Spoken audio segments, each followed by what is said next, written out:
So speaking of Alphabet, Scott, let's go there. This was one that you were trading as it was uh bottoming and turning. And if I do recall, Scott, I don't know, we could roll the tape.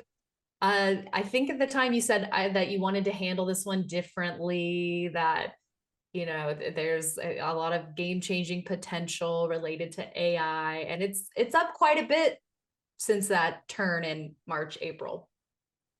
Yeah. How did I do, Ellie? Did I handle it okay? I think you did not handle it differently. Have you been talking to my accountants or something? You know what? It's amazing how Allie keeps all of this stuff in She her knows head. Like, everything. yeah, Yeah. she remembers everyone's trades, what they said, and it's yeah, she's got that. It reminds me of what was it, Marty Feldman and Young Frankenstein, Oh, it's a Well, watch. this is the old do as I say, not as I do, right? That was the Over right the way. fire, but I'll hold Yeah, it close to the fire. Not over, just close. that was the right strategy, Allie. But I just, again, I'm just not good at that. And I'm trying to get better and trying to get better. But, I I think you just, lost patience in here. Is yeah, what it came down be- to. because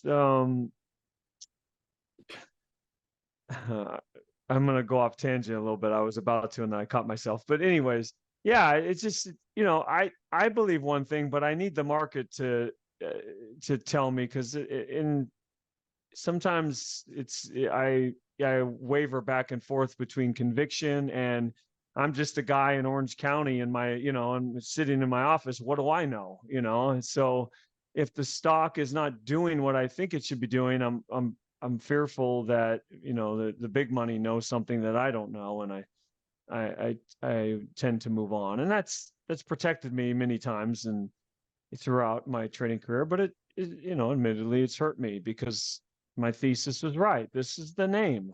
This is best in breed, and it's a big company, Scott. So it's not going to go from 106 to 126 in 3 days like I need it to, because of my personal trading flaws.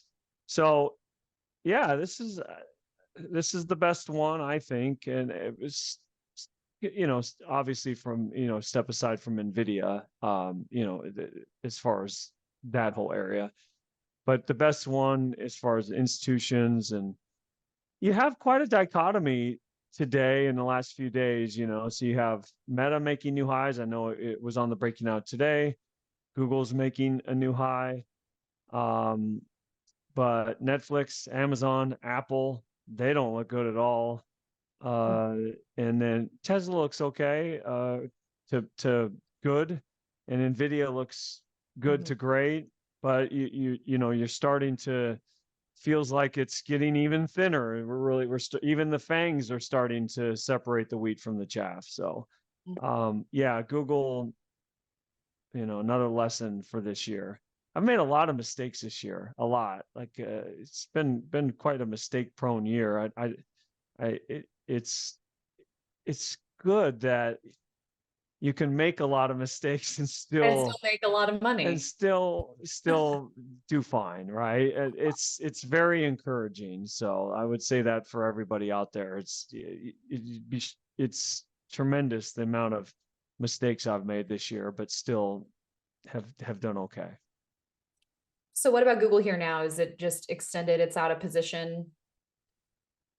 Well, for me, yes, I know what'll happen. I'll buy it at 140. It'll pull back to 50-day, and I'll get out. So I think Google is the type of stock you want to buy it on weakness, but with some kind of caveat, right? Weakness, in other words, it's come down to the moving average, or it's gone sideways for a number of days to weeks, that type of way. And then you have to kind of risk a little to make a lot over a long period. I think that's how you have to trade a stock like Google. So you put a 5, 6, 7, 8% stop, and you just leave it.